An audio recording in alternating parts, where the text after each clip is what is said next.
صحیح بخاری اور مسلم میں حدیث ہے، ابو ایوب رضی اللہ تعالیٰ عنہ بیان فرماتے ہیں،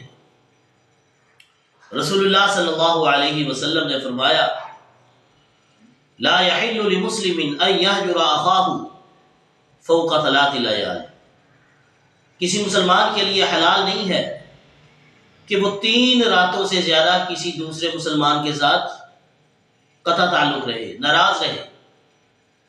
یلتقیان فیعرض هذا ویعرض هذا، جب دونوں آپس میں ملتے ہیں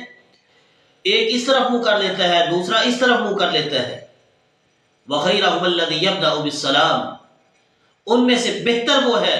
جو سلام کرنے میں، تعلق بنانے میں پہل کر دے، ابتدا کر دے۔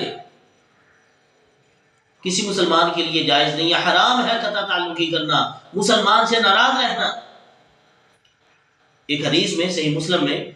ابو ہریرہ رضی اللہ تعالیٰ عنہ بیان فرماتے ہیں، نبی کریم صلی اللہ علیہ وسلم نے فرمایا، ہر سوموار اور جمعرات کو لوگوں کے اعمال اللہ کے سامنے پیش کیے جاتے ہیں، اور پھر اللہ رب العالمین ہر اس شخص کی مغفرت کر دیتا ہے جو اللہ کے ساتھ کسی کو شریک نہیں ٹھہراتا، موحد ہے، مشرک نہیں ہے، اس کو بخش دیا جاتا ہے، مگر 2 وہ آدمی جو آپس میں ناراض ہوں، اللہ رب العالمین فرماتے ہیں ان کے لیے اترکوا ھذین حتی یصطلحا، ان دونوں کو چھوڑ دو حتیٰ کہ یہ دونوں صلح کر لیں، پھر ان کی مغفرت کی جائے گی۔ انسان جتنا مرضی عبادت گزار ہو، تہجد گزار ہو،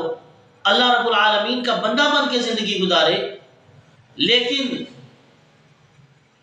ایک گناہ کا مرتکب ہو کہ وہ قطع تعلقی کرنے والا ہو، مسلمانوں سے تعلق توڑنے والا ہو،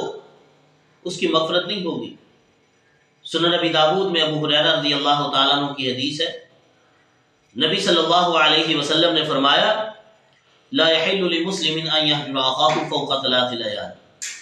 کسی مسلمان کے لیے حلال نہیں ہے وہ 3 دن سے زیادہ کسی مسلمان کے ساتھ ناراض رہے۔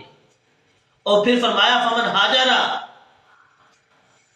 فوق 3، جو 3 راتوں سے زیادہ ناراض رہا کسی مسلمان سے، باتا، اور اس حالت میں مر گیا، داخل النار، وہ آگ میں داخل کر دیا جائے گا۔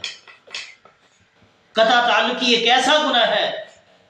باقی انسان کے دل میں کوئی بھی گناہ نہ ہو، بڑا عبادت گزار ہو، تہجد گزار ہو، نیکی کرنے والا ہو، حج کرنے والا ہو، کئی حج کیے ہوئے ہو،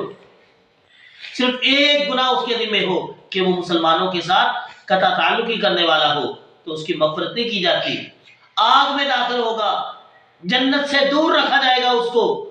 اس لیے اپنے رویوں کے اندر رحماء بینہم اس صفت کو پیدا کیجیے۔